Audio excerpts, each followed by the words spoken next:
अब इसी वीडियो में आधुनिक काल की हिंदी के संदर्भ में आज अध्ययन करेंगे। तो आधुनिक कालीन हिंदी का समय सन 1800 से अब तक का माना जाता है। 1800 से लेकर आज तक का जो समय है वह आधुनिक कालीन हिंदी का है। तो इस युग में हिंदी का विकास किस ढंग से हुआ आदि के बारे में आपको संक्षेप में जानकारी लेना जरूरी है। हमें मालूम है कि 1800 के पहले कंपनी सरकार की स्थापना हो चुकी थी। अंग्रेज़ इस देश में आकर अपने सत्ता को मजबूत बना चुके थे। इसीलिए ये युग अंग्रेजी सत्ता का युग है, ऐसा ही कई लोग मानते हैं। इसी युग में खड़ी बोली हिंदी का अधिक मात्रा में विकास दिखाई देता है। वैसे देखा जाए तो मध्य युग में खड़ी बोली, ब्रज, अवधी ये 3 भाषाओं का हिंदी क्षेत्र में देखिए विकास तो हुआ है, लेकिन आधुनिक काल में खड़ी बोली हिंदी को और अधिक विकासोन्मुख भाषा बनाने का काम यहाँ के अंग्रेजी सत्ता के द्वारा ही किया गया है, ऐसा कहे तो भी अनुचित नहीं। सन 1800 में अंग्रेज़ों ने फोर्ट विलियम कॉलेज की स्थापना कोलकाता में की और उसी कॉलेज में कई भारतीय विद्वानों की नियुक्ति की और उनको कहा गया कि आप गद्य में रचना करो। और वे लोग गद्य में लेखन करने लगे। और गद्य और पद्य की भाषा में अंतर होता है। गद्य की भाषा साधारण जन की होती है, इसीलिए अंग्रेज़ों को उस समय कहीं ना कहीं क्लर्की करने वाले लोगों की ज़रूरत थी। इसीलिए उस कॉलेज के जरिए उन्होंने हिंदी भाषा का प्रचार प्रसार कराने का काम किया। इसी कारण हिंदी कि आधुनिक काल में विकासोन्मुख भाषा बनी है। इसका उत्कर्ष काल है। हिंदी का सबसे अधिक उत्कर्ष पर पहुंचने वाला काल है, ऐसा कहे तो भी अनुचित नहीं होगा। तो इसे आधुनिक काल की हिंदी की कई ध्वनिगत विशेषताएं यहाँ स्क्रीन पर दी गई, वो देख लीजिए। पहली विशेषता है क, ख, ग, ज, फ। यह ध्वनियाँ आधुनिक काल में अंग्रेजी के प्रभाव के कारण क, ख, ग ये थोड़ा सा ऊपरी रूप में, मतलब नीचे नुक्ता दिया गया है। क, ख, ग, ज, फ ये ध्वनियाँ देखो, उसके नीचे नुक्ता है। और ये मध्यकाल में फारसी अरबी के प्रभाव के कारण यहाँ पर आ चुकी थी। लेकिन क्या है, आधुनिक काल में अंग्रेजी का प्रभाव हिंदी पर होने के कारण ये क, ख, ग ये 3 ध्वनियाँ है कि बगैर नीचे नुक्ता दिए ही प्रयुक्त होने लगी। ज और फ ये 2 ध्वनियों का प्रयोग नहीं कि यहाँ पर पूर्ववत रहा। गज़ल ज नहीं कि आज भी वहाँ लिखा जाता है ज के नीचे रुकता, राज ज के नीचे वहाँ पर रुकता लिखा जाता है। ये 2 ध्वनियाँ नहीं कि नुक्ता देकर लिखी जाने लगी। लेकिन 3 जो क, ख, ग ये ध्वनियों के नीचे आज नुक्ता नहीं रहा। ये आधुनिक काल की ध्वनिगत संदर्भ की ये पहली विशेषता है। दूसरी विशेषता देखिए आधुनिक काल की हिंदी की, अंग्रेजी शिक्षा का प्रभाव ने कि यहाँ हिंदी पर होने के कारण बहुशिक्षित लोगों में आ ध्वनि का प्रयोग होने लगा। कि बहुशिक्षित या उच्च शिक्षित लोग भी कि यहाँ आ ध्वनि का प्रयोग करने लगे, जैसे कि कॉलेज, ऑफिस, डॉक्टर, कि ये सभी ध्वनियाँ का प्रयोग यहाँ पर होने लगा। ये अंग्रेजी के कारण ये संभव हो चुका और ये सभी शब्द हिंदी ने यहाँ पर स्वीकार किए हैं।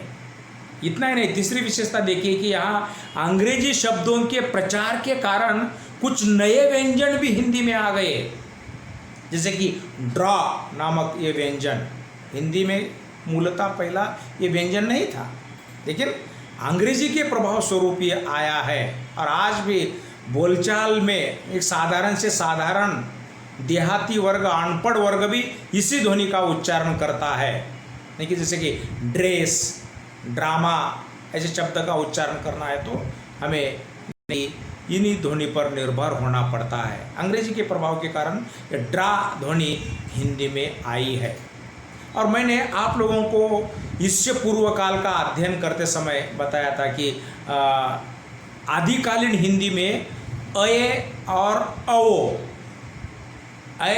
ओ ये जो नए व्यंजन आ चुके थे उसका उच्चारण अ और औ के रूप में होने लगा था, और वो संयुक्त स्वर के रूप में स्वर के रूप में ये माने जाने लगे थे।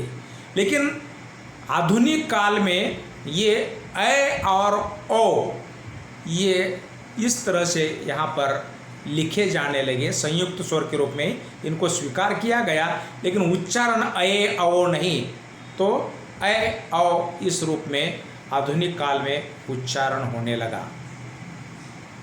अब अगली विशेषता है, आदिकाल या मध्यकाल में शब्द के या अक्षर के अंत में अ ध्वनि का उच्चारण वहाँ पर होता था, लेकिन आधुनिक काल में वो ध्वनि लुप्त हो गई। मैंने उदाहरण देकर उस समय कहा था कि शांत ऐसा, लेकिन अब शांत ने कि उच्चारण ऐसा किया जाता है, लेखन तो नहीं, लेकिन उच्चारण में अ जो ध्वनि थी वो लुप्त हो गई।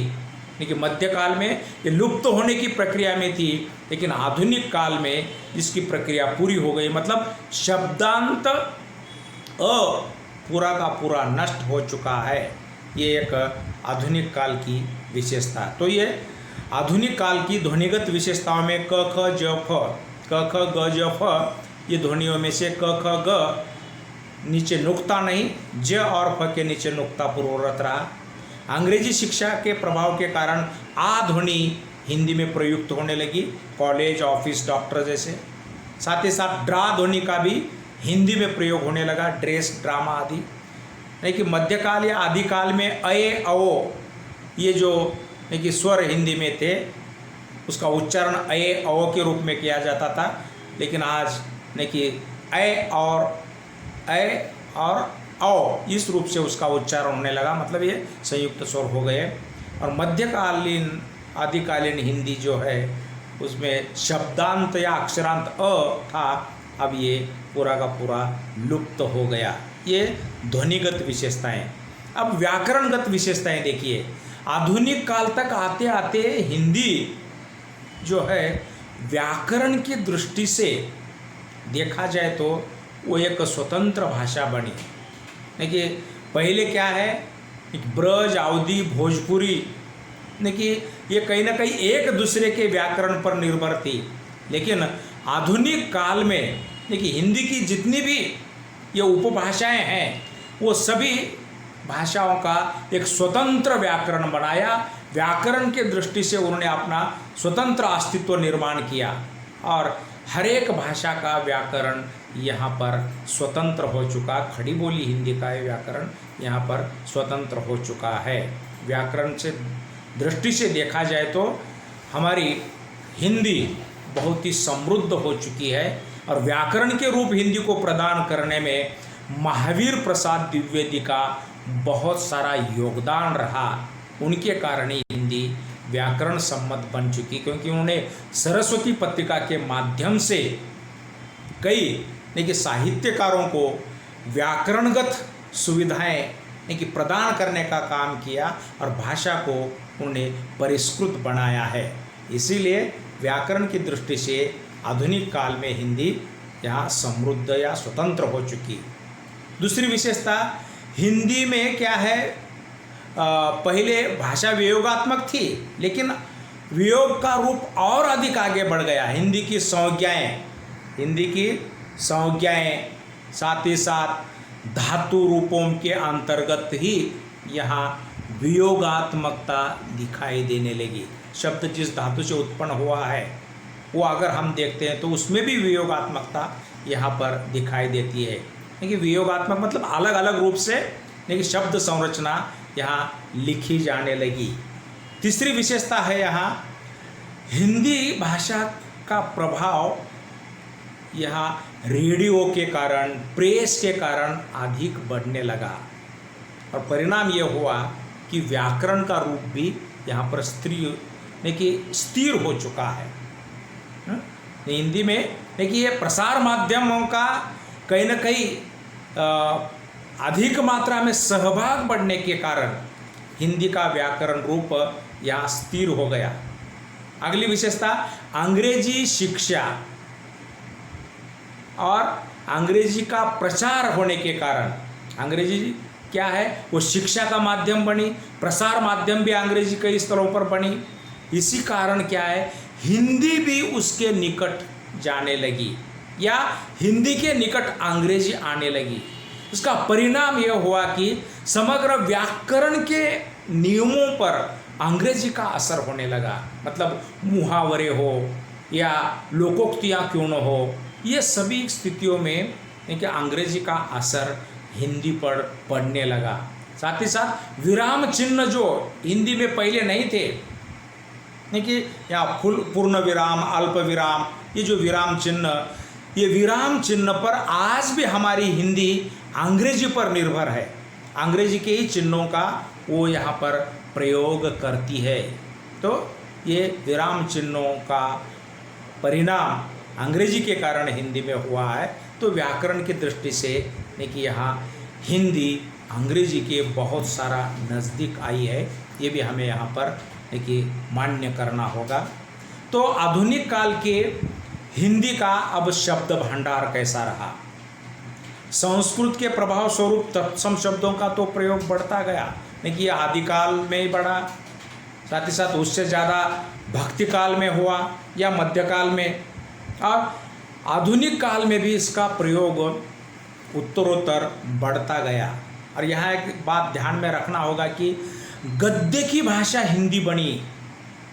गद्य की भाषा, क्योंकि गद्य लेखन के लिए अंग्रेजों ने चेतना दी और यहाँ का सामान्य साहित्यकार भी गद्य लेखन करने लगा। परिणाम यह हुआ कि जन भाषा के रूप में भी हिंदी का यहाँ पर अधिक मात्रा में प्रयोग होने लगा और जनभाषा के रूप में हिंदी का प्रयोग होने के कारण अरबी, फारसी, उर्दू के साथ अंग्रेजी के शब्द भी हिंदी में आने लगे। क्योंकि परिस्थितियाँ ही कुछ ऐसी यहाँ पर निर्माण हुई कि सभी भाषाओं के शब्दों को हिंदी ने स्वीकार किए, क्योंकि उसको विकास करना है।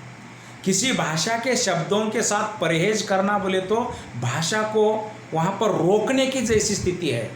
लेकिन यहाँ कि हिंदी ने कई भाषाओं के शब्दों को स्वीकार करते हुए अपना शब्द समूह बढ़ाया।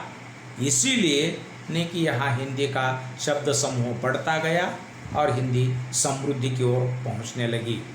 अब हिंदी आधुनिक युग में स्वाधीनता के पश्चात तो ये वाणिज्य की, व्यापार की भाषा बन गई। इसीलिए व्यापार के क्षेत्र में जब भाषा कि यहाँ पर अवतरित हो जाती है तो उनके कई एक सांकेतिक शब्द भी वहाँ पर आ जाते हैं।